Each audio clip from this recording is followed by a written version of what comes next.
तो चलिए तो फ्रेंड्स हम लोग ये जो है ना ये डीएलएड का ये एंट्रेंस एग्ज़ाम जो होने वाला है, ठीक है। लेकिन हमने पहले भी बताया था कि 9th 10th से ही क्वेश्चन पूछा जाएगा, तो उसी से क्वेश्चन पूछा जाएगा। तो वही वाले सारे क्वेश्चन सब्जेक्ट जो भी डीएलएड में जो बताया गया है कि ये सब्जेक्ट से क्वेश्चन पूछा जाएगा, तो वो अगर हम लोग 9th 10th से अगर देख ले तो क्लियर हो जाएगा, ठीक है। इसमें ज़्यादा दिमाग नहीं लगाना, चूँकि अभी टाइम बहुत कम है। तो हमने पहले भी बात किया था, हम लोग मैथ यहाँ पे इस चैनल पे टोटली हम लोग ख़त्म करेंगे, ठीक है। जो ट्रिक से बनेगा उसको ट्रिक से बनाएंगे, ठीक है। तो स्टार्ट रहा, हमने पहले भी कई सारे पार्ट इसका वास्तविक संख्या का दिया, ठीक है। और अभी एक दो पार्ट, ये एक पार्ट बनेगा, ठीक है। इसके अलावा कोई भी पार्ट नहीं बनेगा वास्तविक संख्या से। इसके बाद हम लोग बहुपद देखने वाले, एक चरबले रैखिक समीकरण, युग्म जो होता है और द्विघात समीकरण, ये सब, ठीक है। यही सब सारे से क्वेश्चन पूछे जाएंगे। उसके बाद त्रिकोणमिति और जो भी चैप्टर है डीएलएड से जो भी बोला गया है वो चैप्टर हम लोग पढ़ाएंगे, ठीक है। तो यहाँ पे क्लियर हो जाएगा, मैथ तो क्लियर हो जाएगा। अभी वास्तविक संख्या जो भी वीडियो पे क्लिक किया उसको बिल्कुल भी स्किप ना करें, ठीक है। फुल वॉच करें, क्योंकि आप जो भी क्लास में हो मैथ आप देखिए किस प्रकार से कैसा क्वेश्चन है और किस प्रकार से बनेगा, ठीक है। कमेंट बॉक्स में बताइएगा वीडियो कैसा लगे, ठीक है। और जो भी आंसर आपको पता है वो भी बताइएगा। तो चलिए हम लोग सबसे पहला क्वेश्चन देखते हैं, और ये वास्तविक संख्या से है क्वेश्चन। तो 9th और 10th से मिला हुआ क्वेश्चन होगा। तो यहाँ पर देखिए, संख्या रेखा पर किसे निरूपित किया जा सकता है। हमने 9th क्लास में भी पढ़ना है कि जो संख्या रेखा पर है वो हम लोग परमेय संख्या और अपरमेय संख्या, ठीक है, ये सभी को निरूपित कर सकते हैं। तो प्राकृतिक संख्या हो, चाहे पूर्ण संख्या हो या फिर पूर्णांक हो, ठीक है, ये सभी परमेय में आएगा। तो ये सभी को हम लोग निरूपित कर सकते हैं संख्या रेखा पर। तो ये हमारा हो जाएगा इनमें से सभी डी नंबर, ठीक है। यदि p एक अभाज्य संख्या हो तो रूट p होगा। देखिए, अगर p एक अभाज्य संख्या होगा तो रूट p क्या होगा, तो हमेशा प्राकृत संख्या होगा, हमेशा पूर्णांक होगा, या हमेशा अपरमेय होगा, या हमेशा परमेय होगा। तो आपको एग्जाम्पल लेके भी देख लेना। जैसे p अभाज्य संख्या जो एक और अपने आप से कटे, तो ये 2 से स्टार्ट होता है, 2 हो गया, 3 हो गया, 5 हो गया, डॉट डॉट डॉट 7 हो गया, ऐसा, ठीक है। तो इसमें अगर ये रूट के अंदर ये सब रहेंगे ना, तो ये हमेशा रूट में ही रहेंगे, क्योंकि इसका वर्गमूल नहीं आएगा। क्योंकि अभाज्य संख्या कोई जो होता है वो पूर्ण वर्ग नहीं होता है। तो ये हमेशा प्रकृत संख्या तो होंगे नहीं, पूर्णांक भी नहीं होंगे, और ये परमेय भी नहीं होगा। हमेशा हमेशा की भी बात बोल रहा है, तो हमेशा ये अपरमेय रहेंगे, ठीक है, अपरमेय ही रहेगा।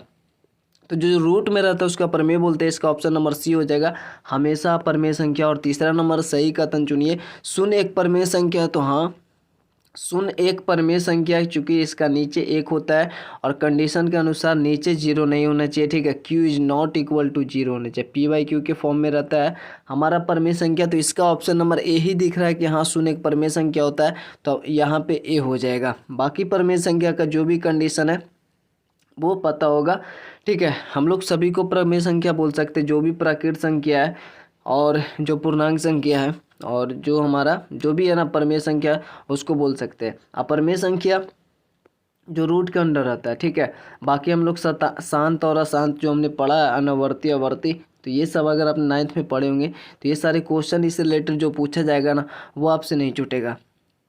उसके बाद चलिए हम लोग का आगे जो क्वेश्चन है कि 2/3 के बीच परमेय संख्या। इसका 2-3 तरीका है, आप फार्मूला भी पढ़े होंगे कि इसका होता है a प्लस बी बटा 2। अगर a हम लोग 2 को मानो और b अगर 3 को माने तो a हमारा 2 हो जाएगा और 3 b हो जाएगा बटा 2, यानी 2 3 5 होगा, 5/2, और 5/2 किसका है, b में है। तो ये हमारा हो जाएगा, ठीक है, 5/2। इसका ये आंसर हो जाएगा। आगे देखें तो 0 और 0.1 के बीच की परमेय संख्या है। परमेय संख्या बीच वाले बोला जाएगा ना, तो ये 9th में क्लास में पढ़ना है, ठीक है। और 0 और 0.1 के बीच, तो देखिए 0 और 0.1 इधर ऐसा है। अब इसको हम लोग देखें तो 0 और 0.1 के बीच में है ना, ये तो 0.01 है। ये देखिए 0 से बड़ा है लेकिन 0.1 से ये छोटा है, क्योंकि यहाँ पर देख रहे हैं इसका जो दशांश के स्थान पे 1 है और इसका 0 है, तो ये छोटा है ना इससे। तो अभी इसी के बीच में ये भी है। अब अगला है 0.02, ठीक है। यहाँ पे भी देख रहे हैं दशांश के स्थान पे 0 जबकि इसका 1 है, तो ये 0.1 से ये भी छोटा है, ठीक है। तो ये भी इसके बीच में आएगा। उसी प्रकार से 0.03 ये भी 0 से बड़ा है और 0.1 से छोटा है, मतलब ये भी इसके बीच में आएगा, क्योंकि ये 0 ही है यहाँ पे दशांश के स्थान पे, ठीक है, और इसका 1 है, तो इस सभी के बीच में है, ठीक है। ये भी इसके बीच में, ये भी इसके बीच में और ये भी इसके बीच में है।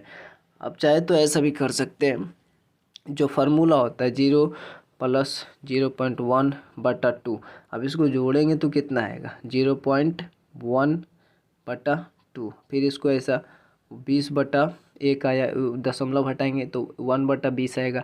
20 से फिर इसमें अगर हम लोग डिवाइड करेंगे 0.0 और इसके बाद ये 100 आएगा, तो ये 5 ऐसा 0 पॉइंट ये तो आया, तो ठीक है। तो इस तरीके से भी बना सकते हैं। अगर हमें प्रमेय संख्या लिखना होता तो हम लोग किसी भी तरीके से बनाता, लेकिन यहाँ पे ऑप्शन देखना है कि इसके बीच में कौन कौन है। तो देख रहे हैं कि 0 से ये भी बड़ा है लेकिन 0.1 से छोटा है, ठीक है, क्योंकि दशांश के स्थान पे 1 है, यहाँ पे सभी का 0 है, 0 है, 0 है, तो ये सभी जो है वो इससे छोटा होगा, तो इसीलिए यहाँ पे इनमें से सभी हो जाएगा, ठीक है।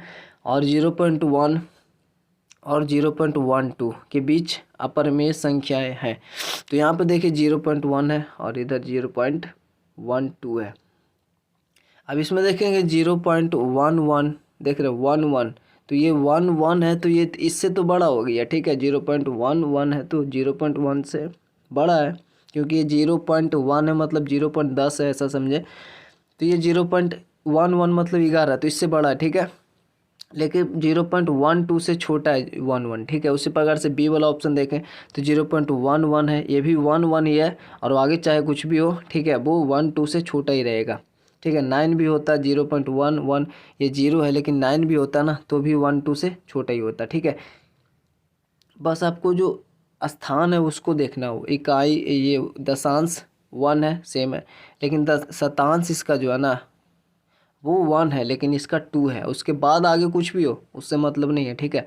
आगे बड़ा होगा तो बड़ा नहीं होगा, यहाँ पे बड़ा होना चाहिए, ये 2 है, इसका 1 ही है, तो ये छोटा होगा आगे कुछ भी हो, ठीक है। उसी प्रकार से आप अगर यहाँ पर इसका सी भी देखें ऑप्शन नंबर, तो सी में भी यहाँ पे देख रहा होगा 1 ही है, तो ये भी आपका उससे छोटा ही होगा, 0.1 से बड़ा ही होगा, तो इनमें से सभी हो जाएगा। ये सभी जो है इसके बीच में अपरिमेय संख्याएं हैं। अब इसका हमने ट्रिक बताया था पहले भी, और सभी जो भी डिस्क्रिप्शन में हम लोग दे देंगे, ठीक है। रेकरिंग वाला इसको बार बोलते हैं, हमने अच्छे से इसको बताया था, तो इस वीडियो को भी देख लीजिएगा।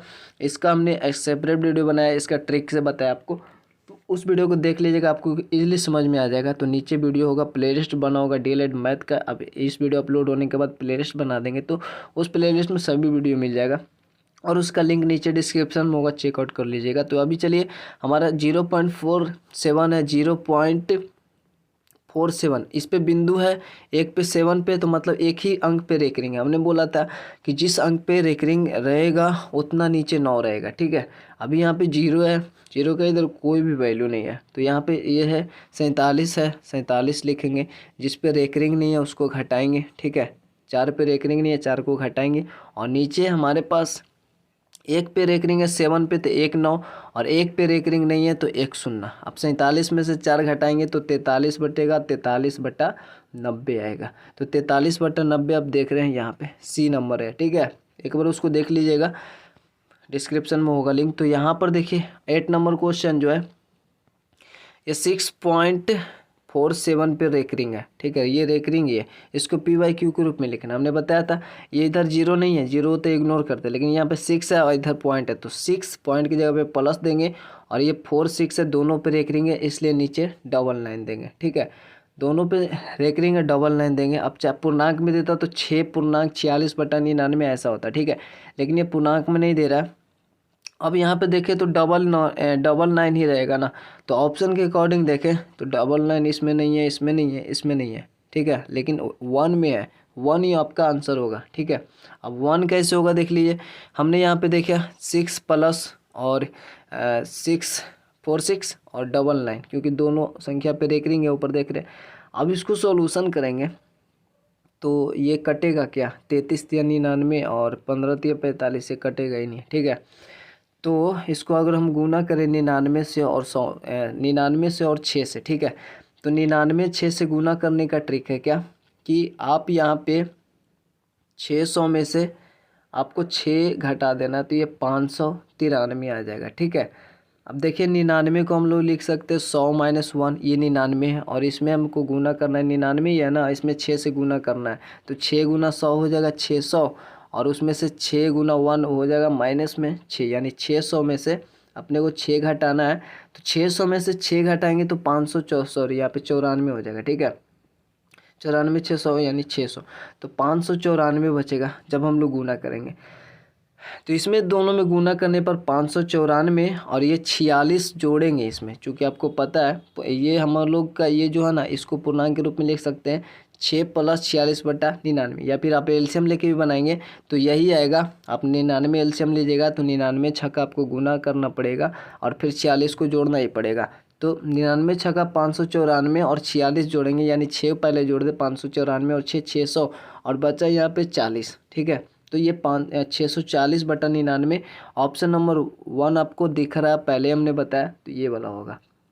तो इसका ट्रिक भी पहले ही बताया, और सेम वैसा ही क्वेश्चन यहाँ पे भी है। यहाँ पे भी देख रहे हैं 2 3 पे रेकरिंग है। ठीक है, 1 2 पॉइंट है, यानी 3 पे रेकरिंग, 1 पे रेकरिंग नहीं है, यानी नीचे जो रहेगा वो 3 9 रहेगा और 1 पे रेकरिंग नहीं है, 1 0। ठीक है, अब ये ऑप्शन देखिए किस में है, 3 9 और 1 0। इसमें देखिए सभी 9 है, इसमें इतना 0 है, इसमें डबल 0 है, लेकिन इसमें 3 9 1 0 है, तो ये वाला आपका बी जो है ऑप्शन हो जाएगा सही। आप भी इसको बना भी लीजिएगा, हमने ट्रिक बताया, आप चेकआउट कर लीजिएगा, इसके बाद ये आप खुद बना लेंगे। ठीक है, इजीली, क्योंकि इजी है। और उसके बाद देखिए 10 नंबर क्वेश्चन है, दो धनात्मक पूर्णांकों ए तथा बी के लिए अद्वितीय पूर्णांक क्यू तथा आर को a = BQ + R संतुष्ट करते हैं। यूक्लिड आपने पढ़ा होगा, यूक्लिड विभाजन, तो उसके अनुसार हम लोग भी ऐसे पढ़े हैं कि 2 में अगर 5 से डिवाइड करेंगे तो 2 दूनी 4, ये जो एक आएगा यानी इसको बोलते हैं, आपको ए बोले ऐसा, इसको बोलेंगे बी, इसको ए, और इसको क्यू, और इसको आर, शेषफल। तो शेषफल जो होगा वो हमेशा, ये जो हमारा बी है इसको बोलते हैं भाजक। ठीक है, इसको बोलते हैं भाजक, और ये हमारा यहाँ पे जो रहता है उसको भाज्य बोलते हैं, और इसको बोलते हैं भागफल, और इसको बोलते हैं शेषफल। तो जो शेषफल है वो भाजक से हमेशा, शेषफल जो होगा वो 0 से बड़ा, और या तो 0 होगा या तो 0 से बड़ा होगा। ठीक है, ये हमने पढ़ा, हमें भी पता है कि जो शेषफल आएगा वो 0 से बड़ा होगा, 0 से छोटा तो शेषफल आ ही नहीं सकता, कुछ भी बचेगा तो कुछ बचेगा। ठीक है, 0 से बड़ा या तो 0 बचेगा, यानी तो यहाँ पे 5 ही आता, कट जाता, कुछ नहीं बचता, मतलब 0 बचता, या तो 0 से बड़ा होगा। ठीक है, लेकिन वो b से हमेशा छोटा बचेगा, यानी 2 से हमेशा ये छोटा ही रहेगा, और 0 से बड़ा हो या 0 हो, लेकिन 2 से, यानी भाजक से हमेशा छोटा रहता है। तो ये 2 कंडीशन होता है इसका आर का। तो यहाँ भी होता है इसी प्रकार से, यहाँ पे ए होता है। ठीक है, और इसमें भागा देना होता है किसका, ए से बी में। ठीक है, या फिर इसको हम लोग यहाँ पे रख देते हैं फार्मूला के अनुसार, बी से भागा देंगे ए में, और क्यू आएगा, और शेषफल कुछ आर बचेगा। ठीक है, शेषफल कुछ आर बचेगा।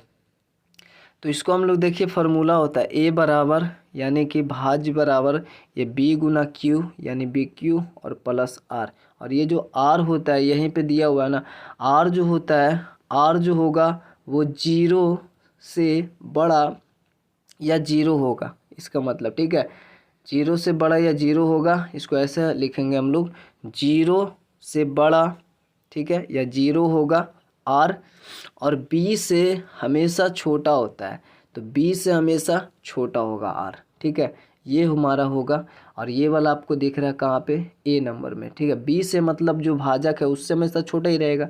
ठीक है, ऐसा थोड़ी है कि जैसे हम लोग 8 से भागा देंगे 17 में या 35 में, तो 8 चौ 32 लगेगा, तो ये 8 से कम ही आएगा, क्योंकि 8 से ज़्यादा कब आएगा, जब हम लोग ऐसा 8 या 24 ऐसा करेंगे, तो 8 या 24 तो लगेगा ही नहीं ना। ठीक है, ऐसा तो होगा नहीं, ऐसा होगा तभी होगा। तो इस कंडीशन में हम लोग देख रहे हैं यहाँ पर ए होगा इसका ऑप्शन नंबर। ठीक है, और ये 10th में पढ़ना है, यूक्लिड वाला जो भी है ना, उससे क्वेश्चन भी पूछा जाएगा आपसे।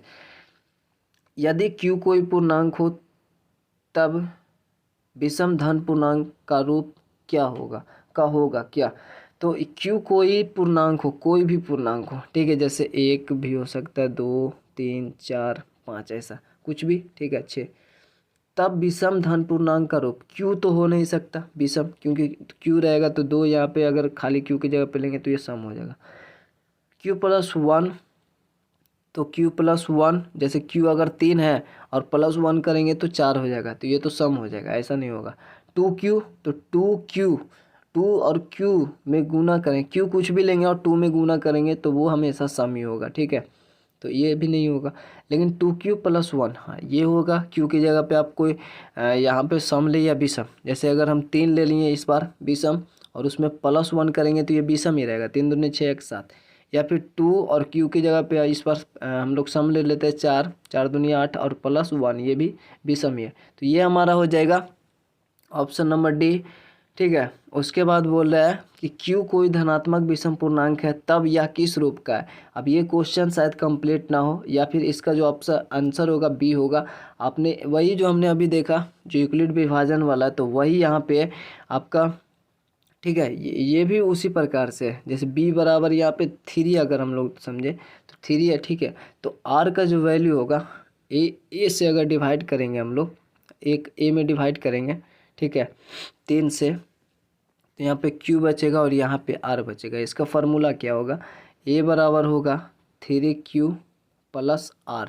अब हमें पता है कि r क्या क्या हो सकता है, यहाँ पे 3 है ना, ये 3 है, तो ये r जो हो सकता है ना, r जो होगा, हमने अभी देखा कि जो r होगा वो 0 से बड़ा या 0 होगा, लेकिन b से छोटा, मतलब b यहाँ पे ये भाजक मतलब 3 से छोटा होगा। हमें 3 से छोटा मतलब 1 हो सकता है, 2 हो सकता है, 3 हो सकता है, ठीक है। तो यहाँ पर देखेंगे तो 3Q+1 हो सकता है, या फिर 0 हो सकता है, तो 3Q होगा, है ना, 0 रहेगा मतलब प्लस में r 0 रहेगा तो सिर्फ 3Q, और या 1 रहेगा तो 3Q+1, या 2 रहेगा तो 3Q+2 रहेगा। तो इस रूप में ये r रहेगा, यानी 3Q या 3Q+1 या 3Q+2। और ये जो आपका ऑप्शन है वो दिखता है बी में, 3Q+1 या 3Q+2, ठीक है। फिर हमारा 13 नंबर क्वेश्चन है, 4 अंकों की सबसे बड़ी संख्या जो 85 से विभाज्य है। उसके बाद यहाँ पे देखिए 85 से विभाज्य 4 अंकों की सबसे बड़ी संख्या, 4 अंकों की सबसे बड़ी संख्या, ये इस प्रकार से 4 9 लिखते हैं। अब ये बड़ी संख्या है तो इसमें हम लोग 85 से डिवाइड करेंगे तो ये हमारा बड़ी संख्या, अगर इसमें हम लोग जोड़ेंगे ना तो ये 5 अंकों की, एक भी जोड़ेंगे तो ये 5 अंकों की छोटी संख्या बन जाएगा, इसलिए जोड़ना नहीं है हर हाल में। इसमें हम लोग का जो भी शेषफल बचेगा उसको घटा देना, इसमें से जोड़ना नहीं है। अभी हम इसको आगे भी समझते हैं, पहले भागा देते हैं, ठीक है, कि इसमें फालतू क्या चीज़ है। अगर वो नहीं होता तो 85 से ये डिवाइड हो जाता, तो इसमें फालतू क्या है वो देखने के लिए हमें भागा देना पड़ेगा। तो 85 से अगर एक बार में लगाएंगे तो 85, यहाँ पे 4 बचा और यहाँ पे 1 बचा, ठीक है, 9। अभी 149 या 85 से 2 बार में गुना करेंगे तो 149 से ज़्यादा होगा, इसलिए एक बार में 85 बचेगा 4, और यहाँ पे 14 में से 8 5 13 8 8 14 64 और ये 9, ठीक है, 9 आया।